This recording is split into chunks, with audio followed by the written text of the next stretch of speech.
doanya mama buat anak-anaknya mama, buat kakak di sana. Meskipun mama nggak sama kakak, doanya mama nggak pernah putus buat kakak sama adik.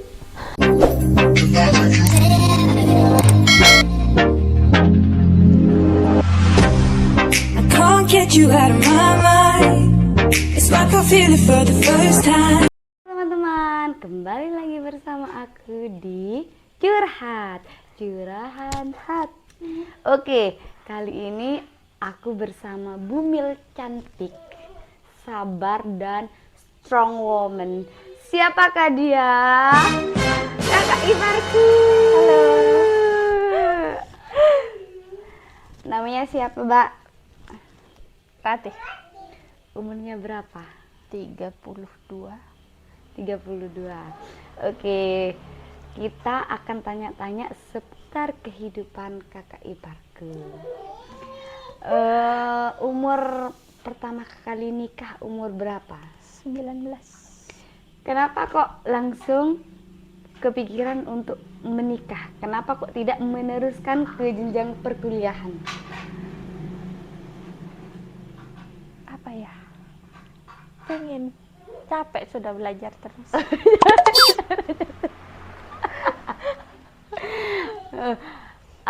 Dijodohkan atau memang pilihan sendiri? Pilihan sendiri. Pacaran udah berapa tahun? 2 tahun. 2 tahun langsung diajak komitmen, diajak menikah. Pernikahan berapa tahun? 13 tahun. 13 tahun. Oke. Dikaruniai berapa anak? 2 orang anak. Yang pertama cowok, yang kedua Cewek. Oke. Usia pernikahan keberapa yang tidak mengalami keharmonisan? di tahun 2017 sampai 2020. Punya firasat apa? Kok bisa sampean curiga kepada suami? Karena feeling istri itu sangat kuat. Oh iya, karena perempuan itu dari hati. Atau pernah kepergok SMS kah? Pertama itu chatan WA. Tahun 2017 itu memang sudah ada wanita Will itu sudah. Ternyata sampai pisah, tapi aku pulang ke rumah orang tua selama 1 tahun. Oke, anak keberapa? Anak pertama apa sudah mempunyai anak yang kedua? Yang kedua. Yang kedua masih dalam kandungan apa sudah? Sudah umur 1,5 tahun. Oke, sampean 2017 sempat bertengkar. Iya, bertengkar, tapi tidak bertengkar hebat. Mungkin sudah capek dah. Ya gimana dah, malu sama anak-anak lagi. Lagian yang nomor 2 masih kecil. Ya saya pulang ke rumahnya orang tua. Respon orang tua gimana? Respon orang tua itu cuma, kenapa kok pulang dek, gitu. Iya, pengen di sini dulu. Oh, tidak sempat cerita sama orang tua? Enggak pernah cerita sama orang tua itu. Soalnya satu malu, satu memang dapatnya sendiri kan sudah. Jadinya takut nanti di lockdown lagi sama orang tua seperti itu gitu. Berapa lama tinggal di rumah orang tua? 1 tahun sampai dapat kerja. Oh, sampean kerja di plywood. Oh, jadi selama 1 tahun sampean kerja untuk beli susunya JJ. Nah, selama 1 tahun itu suami tidak pernah jenguk sih, tapi mungkin berapa kali, tapi mestinya orang tuanya nyuruh. Pernah ngajak balikan lagi? Setelah saya kerja, sudah mungkin dari teman-teman pekerjaan sudah asik dengan pekerjaan, Iya. saya lupa sudah, dan ada inisiatif untuk bercerai ke pengadilan gitu. Akhirnya di sana orang tua dan suami saya, mantan suami saya yang dulu, datang ke saya minta maaf. Tapi saya nggak langsung maafin, saya tinggal juga selama 9 bulan. Saya tetap kerja, enjoy dengan pekerjaan saya. Gitu.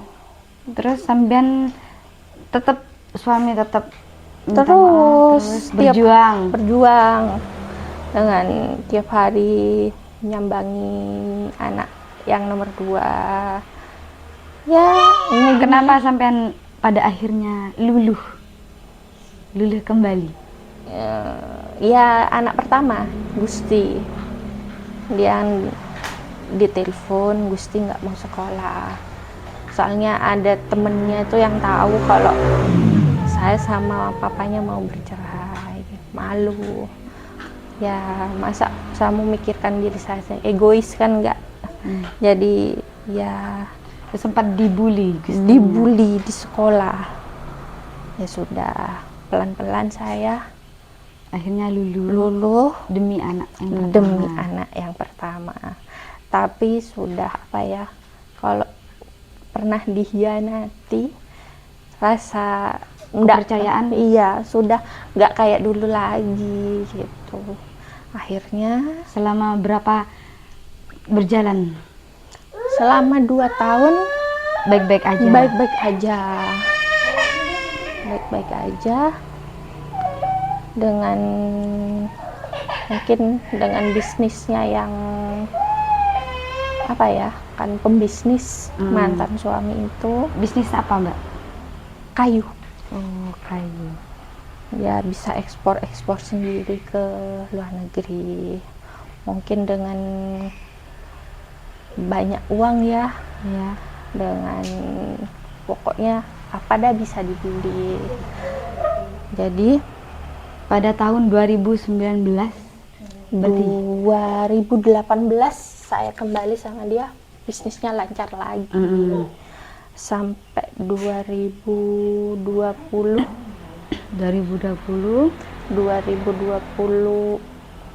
enggak 2019 ya, enggak nyampe 2020 bisnisnya terulang kembali. Ya,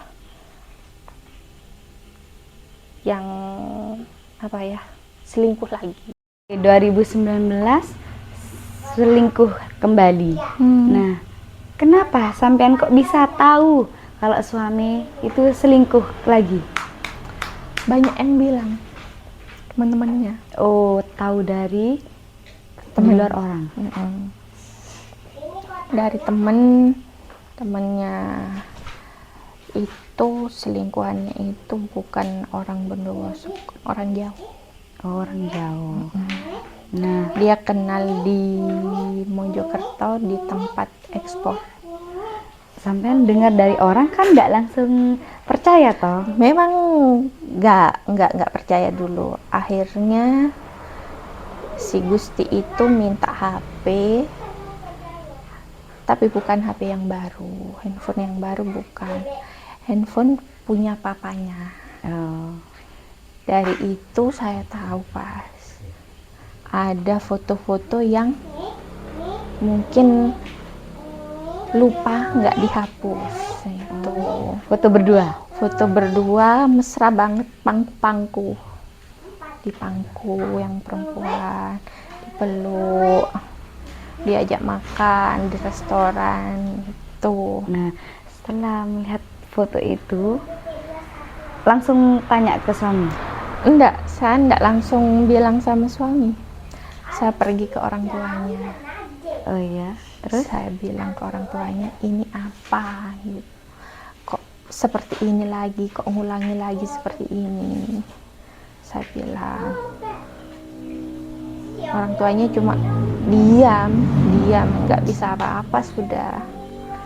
Akhirnya biar sudah, katanya orang tuanya yang cowok, nanti ayah sendiri yang mau bilang sama mantan suami saya, menjelasin ini kok seperti ini lagi. Dan saya juga waktu itu memang waktu saya kembali dengan suami saya yang waktu 2018 itu karena Gusti kan, dan dia bilang janji kalau saya seperti ini lagi saya langsung cerai sudah. Sudah berjanji terlebih dahulu. Dan saya ingat sama janjinya itu, ya sudah, saya minta cerai langsung. Di tahun 2000 19 itu awal 2019 kejadiannya itu akhirnya, tapi saya enggak masih berbelit-belit, tidak langsung minta cerai. saya minta cerai, tapi di sana enggak mau menceraikan saya. Seperti itu. Jadinya prosesnya agak lama. Akhirnya sudah ketahuan, sampai sempat yang si selingkuhan itu sempat ke Bondowoso.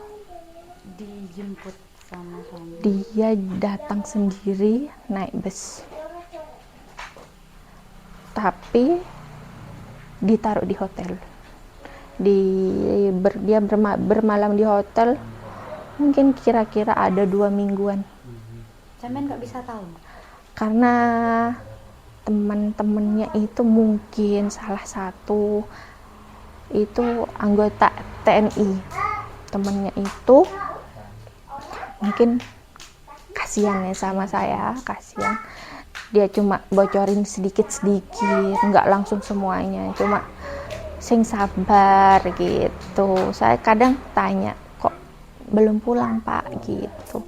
Soalnya kan bisnisnya dengan anggota TNI juga gitu, temennya itu. Akhirnya mungkin dia ngelihat sudah punya anak 2, kan kasihan gitu, mikir gitu. Ngasih tahu kalau tempatnya di sana, penginapannya di sana. Waktu itu hujan deras banget. Sampean ke lokasi? Saya sampai ke lokasi itu, waktu itu motor saya kontak kuncinya itu dibawa sama suami saya, biar saya nggak bisa kemana-mana gitu. Sering alasannya kebawa gitu. Sampean ke lokasi pada saat itu sama siapa? Saya waktu itu minta antar tetangga, tapi saya nggak langsung ke lokasi. Saya ke tempat kerjanya kakak saya yang nomor 2. Segitu saya di sana. Sampai kantor, sampean langsung menemui. Saya telepon kakak saya. Waktu itu saya ada di depan kantornya. Saya tanya, sibuk gitu? Enggak, apa? Aku di depan kantornya sampean gitu aku. Oh iya, ada apa? Ada kepentingan gitu. Penting banget gitu. Udah disamperin ke sana, apa? Akhirnya ngobrol. Waktu itu saya ndak cepet ngomong, soalnya malu ya, meskipun saudara malu. Masa mau bilang kalau suami saya selingkuh ada di hotel sekarang, masa mau bilang seperti itu. Tapi gimana lagi gitu. Ya harus mau gak mau bilang. Mungkin kan memang sama temen mantan suami itu suruh bawa temen, jangan sendiri kalau ke sana. Ya mau gak mau ya harus ngomong. Akhirnya saya memberanikan diri untuk bilang sama kakak saya kalau rumah tangganya aku itu sudah dikatakan sudah berantakan gitu. Oh kok bisa, kaget. Soalnya saya kalau ke rumah orang tua, ke rumahnya mertua, ya tetap kayak ya harmonis gitu, tapi di belakangnya sudah bobrok gitu, sudah nggak bisa, sudah palsu gitu, sudah palsu. Terus pas waktu itu aku minta tolong sama kakakku, aku anterin. Mau minta antar kemana katanya. Aku bilang kalau suaminya aku itu sekarang ada di hotel gitu. Terus katanya, ya aku cuma pengen tahu aja bener apa enggaknya gitu. Akhirnya makanya ya udah aku dianterin. Waktu itu gerimis dan kakakku tuh sempat ngomong, kira-kira kamu kuat ntar kamu kalau ngeliat gitu.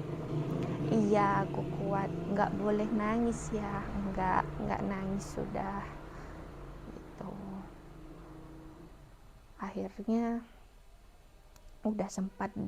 sudah nyampe di lokasi, tanya sama resepsionis, aku bilang mau ketemu sama, soalnya emang sudah si selingkuhannya itu memang sudah sering datang, emang ditaruh di hotel itu terus. Jadi resepsionis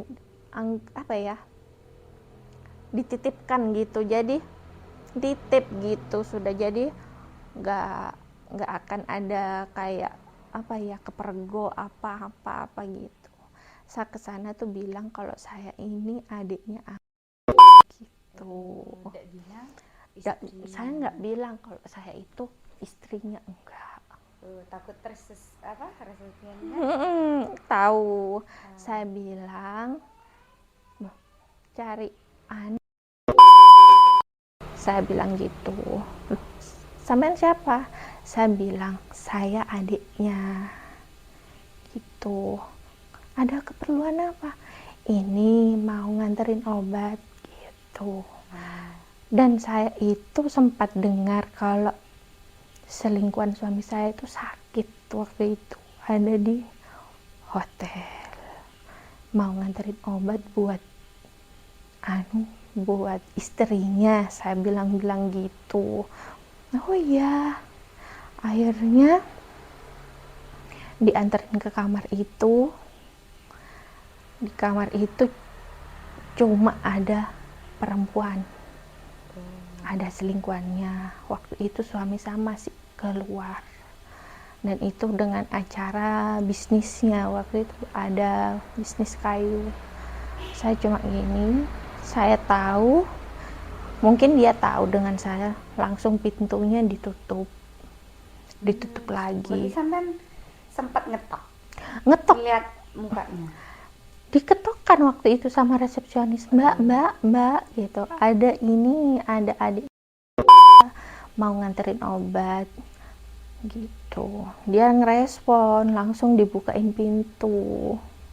Akhirnya tahu mungkin sudah dikasih tahu ya sama mantan suami saya kalau ini istri aku gitu. Dia takut ya, mungkin takut kamu gimana, langsung pintunya itu ditutup lagi, ndak dibuka-buka. terus sudah itu sampean Nggak dibuka, ya sudah. Akhirnya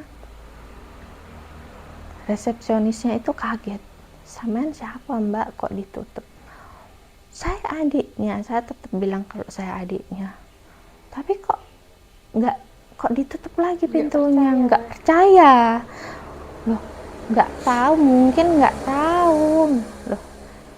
Itu akhirnya resepsionisnya tuh tanya, itu istri barunya gitu. Saya bilang istri barunya, tapi pikiran saya sudah kacau sudah. Akhirnya nggak lama kemudian datang,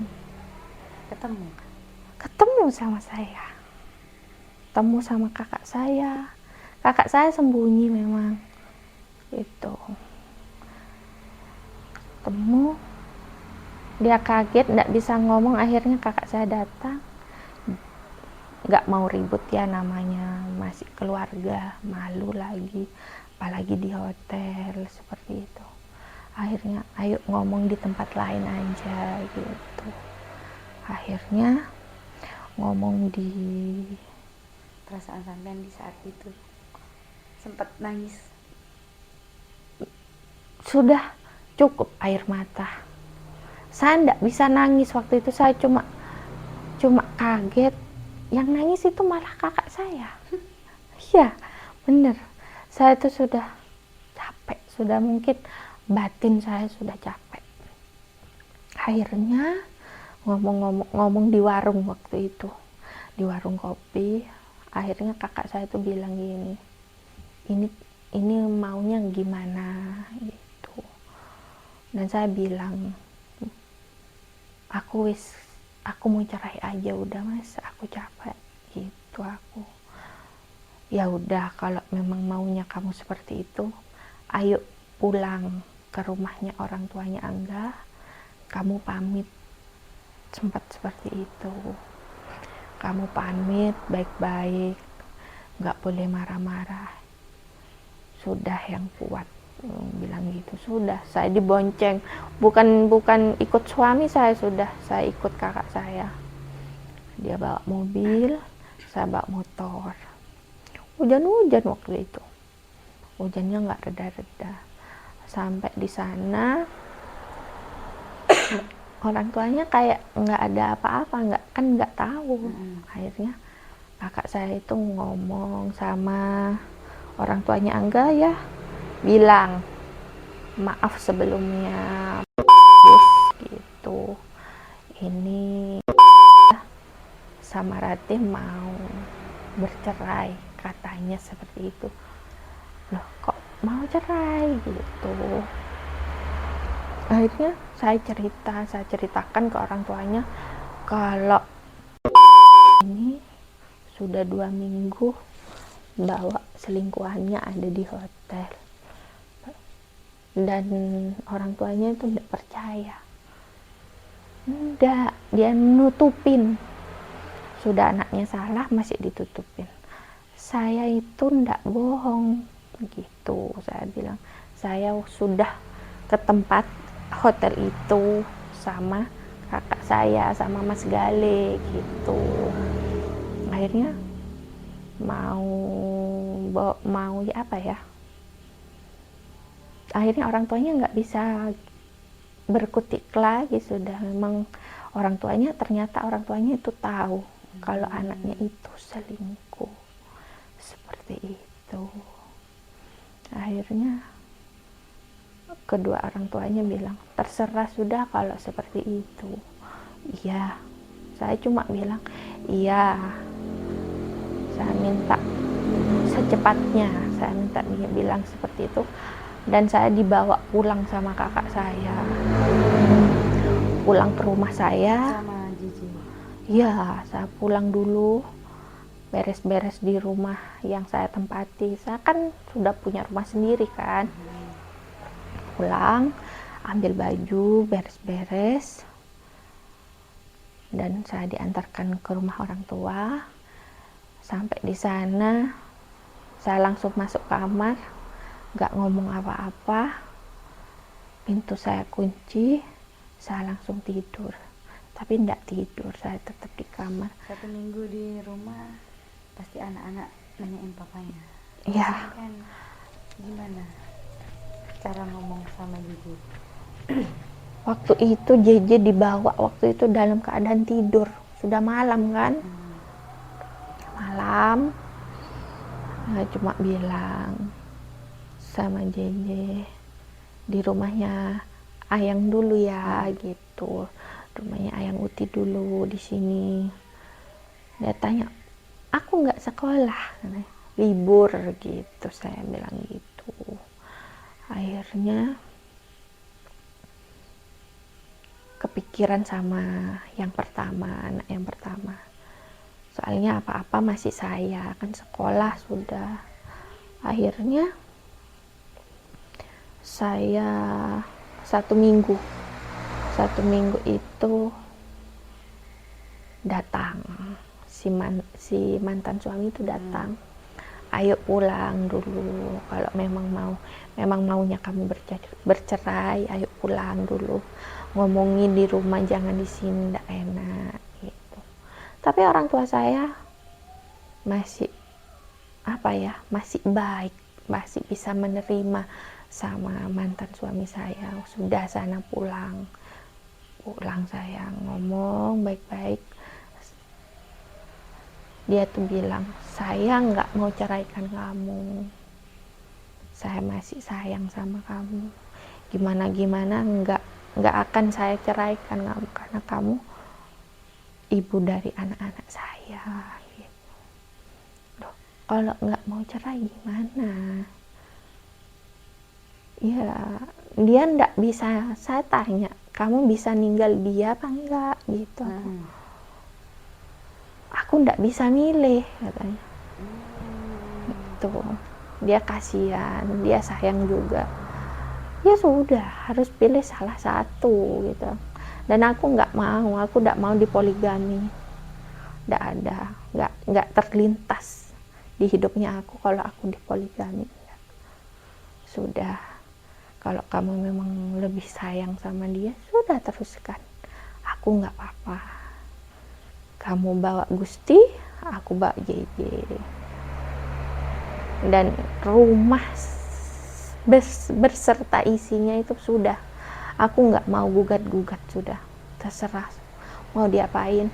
Kalau mau ditempatin sama selingkuhannya, kamu silakan. Yang penting aku cerai sama kamu gitu. Aku akhirnya dia cuma iya janji terus mau ceraikan aku. Ya gimana, aku digantung gitu, rasanya digantung. Pas waktu itu dia nggak bisa milih, jadi aku milih mundur. Buat ya gimana lagi, memang sih korbannya anak, tapi aku masa mau jadikan korban terus kan, masa mau sedih terus. Ya sudah, aku cuma bilang rezekinya anak nggak ketuker gitu. Aku ya sudah, mungkin ini sudah takdirnya aku. Selama 13 tahun aku sudah cukup sabar sama mantan suami itu, bukan cuma sekali, 2 kali, 3 kali kan yang seperti itu, yang ketahuan seperti itu. Aku maafin terus. Mungkin ini sudah kelewatan, jadinya aku sudah cukup gitu. Aku cukup sampai di sini. Udah, anak-anak udah besar, masa mau ngelihat aku tengkar terus, kan kasihan, beban mental kan seperti itu. Sudah itu Akhirnya dia cuma bilang, kapan aku mau diceraikan gitu aku. Sedangkan dia sudah mungkin puber kedua ya, dia tuh sudah nggak sungkan lagi nerima telepon, chatan di depannya aku sama si selingkuhannya itu. Nggak pulang, nggak apa, sudah. Ya mungkin kayak aku sudah terbiasa ya, jadi aku ya biar sudah gitu. Tapi kalau ke anak-anak, rasa sayangnya ya tetap seperti itu. Tapi kan aku juga nggak enak kalau seperti itu terus, digantung terus. Aku cuma tanya, nunggu kepastian. iya, cerai kapan gitu. Aku iya cuma gitu terus, masih nggak ada uang gitu. Padahal waktu itu lancar-lancarnya bisnis, dan aku waktu itu sempat sakit hati ya. Dan si selingkuhan itu difasilitasin seperti mobil, beliin mobil, di sepeda, pokoknya ya belanja mewah sudah. sampai dia tuh sempat diiming-imingin mau dibeliin rumah gitu. Ya mau gimana lagi, ya sudah.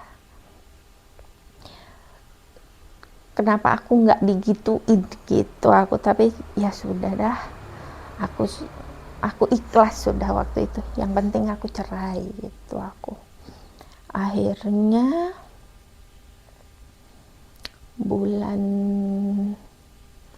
dari bulan Juli, Agustus, September, dia 3 bulan itu sudah tambah seenaknya gitu. Dia ndak jaga perasaannya aku, perasaannya anak-anak. Dia malah sering ndak pulang sudah. Dia ndak pulang. Meskipun pulang, dia pulang ke rumahnya orang tuanya gitu. Dia cuma kadang uang belanjanya itu dititipkan temennya yang nganterin gitu. Jadi aku juga sering pulang juga ke rumahnya orang tua gitu. Anak-anak aku bawa, nanti kalau sudah hari Senin aku pulang lagi ke rumahnya, ke rumah aku lagi ke sana. Pokoknya seperti jenuh rasanya itu sudah. Akhirnya orang tua aku tanya sempat, ya apa kamu gitu. Aku enggak apa-apa sudah. Aku cuma bilang enggak apa-apa. Akhirnya Oktober sebenarnya. enggak, aku bilang cuma sudah baik-baik saja. Kalau aku cerita mau cerai, mungkin sampai saat ini aku enggak cerai sama dia. Mungkin karena orang tuanya aku kasihan sama anak. Memang siapa yang enggak kasihan sama anak? Kasihan. Tapi masa hatinya aku mau disakitin terus, kan enggak. Jadi aku itu proses cerai itu November aku minta cerai sudah. Aku sama dia waktu itu aku ajak, ayo jangan berbelit-belit, jangan jadi pengecut gitu. Kamu harus bisa milih aku apa dia gitu. Aku akhirnya ya udah, aku pilih yang sana. Oke, ayo berangkat ke pengadilan. Sampai di sana ditanya sama siapa kesini, sama suami. Di sana kaget, loh kok sih sama suaminya, katanya pegawai pengadilan itu. Iya. Dan akhirnya suruh ceritakan kronologi di sana seperti apa. Ya gini. Akhirnya ditanya mau yang biasa apa yang cepat gitu. Proses cerainya lebih cepat lebih baik, saya seperti bilang seperti itu. Akhirnya diproses, November itu diproses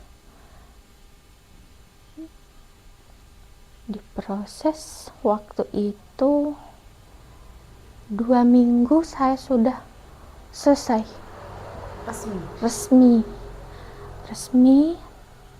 Tinggal tunggu surat cerai turun waktu itu. Akhirnya saya pulang ke rumah orang tua. Terus saya ikut kakak saya yang pertama di Banyuwangi. Saya sempat di sana di Banyuwangi itu 4 bulan. Saya di sana. Itu pun saya cerai, keluarga saya nggak ada yang tahu. Nggak pernah cerita. Nggak. Saya cuma bilang aku pulang ke sini dulu, bilang gitu sama ibu. Soalnya rumah saya mau dijual gitu. Jadi aku numpang dulu di sini sebulan 2 bulan. Aku bilangnya seperti itu sama orang tua. Akhirnya mungkin selama 4 bulan Gizi nggak nanyain kapan? Enggak, dia kan memang suka, lebih senang di Banyuwangi kan. Jadi lebih dekat sama kakakku yang pertama. Jadi dibawa jalan-jalan, dia dihibur pokoknya sudah. Akhirnya itu aku ngambil surat cerai itu Maret aku baru pulang ke Bondowoso lagi. Dan itu aku pas ngerasa aku bener, wah aku cerai sungguh kalau sekarang gitu. Aku pegang surat cerai, beneran jadi janda sungguh aku sekarang. Tapi dengan di samping itu memang perasaan itu lega, aku sudah bercerai. Tapi apa ya, malu gitu. Pas sempat orang tua itu kaget, kamu yang cerai kapan, ditanya. Ya aku cerainya sudah November, aku sudah diproses. Loh, berapa minggu? 2 minggu. Tapi ini baru aku ambil gitu. Akhirnya di sana orang tuanya aku, kayak bapak sama ibuku itu kaget semua sudah. Soalnya aku ndak pamit mau cerai, ndak bilang-bilang pokoknya. Akhirnya ibu sakit, sempat sakit, drop waktu itu, sakit 3 bulan waktu itu pas. Ya sudah, aku bilang ya aku minta maaf kalau aku bilang sama bapak sama ibu, mungkin aku sampai sekarang tetap sakit hati itu aku. Ya sudah, karena aku yang jalanin. Kalau orang tua kan cuma nggak tahu kan sakitnya aku seperti apa, aku digimanain nggak tahu. Kalau sudah pegang surat cerai kayak gitu kan berarti aku kan udah cerai, mau gimana lagi orang tua. Ya sudah. Dan Gusti itu memang kita sudah sepakat waktu itu. Gusti ikut papanya, JJ sama aku. Gimana perasaannya nggak satu rumah dengan anak? Berat sih. Biasa tiap pagi dulang, nyiapin seragam. Pokoknya ya apa-apa masih mama masih mama nganterin sekolah, biasanya mamanya. Akhirnya di sana itu Kelas berapa waktu itu? waktu itu dia sudah mau ujian kelas 6. Oh, kelas 6. Kelas 6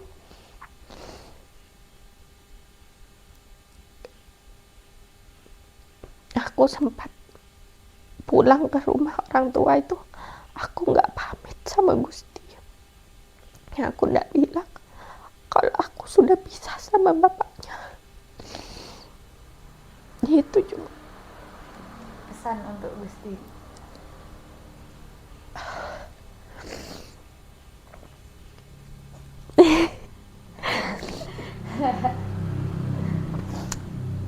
Doanya mama buat anak-anaknya mama, buat kakak di sana.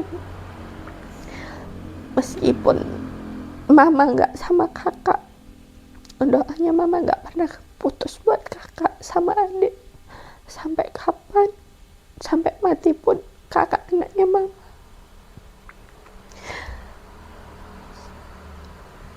Itu aja. Pesan untuk keluarga kecil saat ini. Pesannya, mudah-mudahan dengan suami yang sekarang, yang selalu sayang sama aku, mudah-mudahan jadi jodohnya aku di dunia maupun di surga. Itu aja dah. Oke, makasih ya Mbak sudah mau bercerita tentang kehidupan Mbak. Teman-teman, terima kasih. Tunggu video selanjutnya.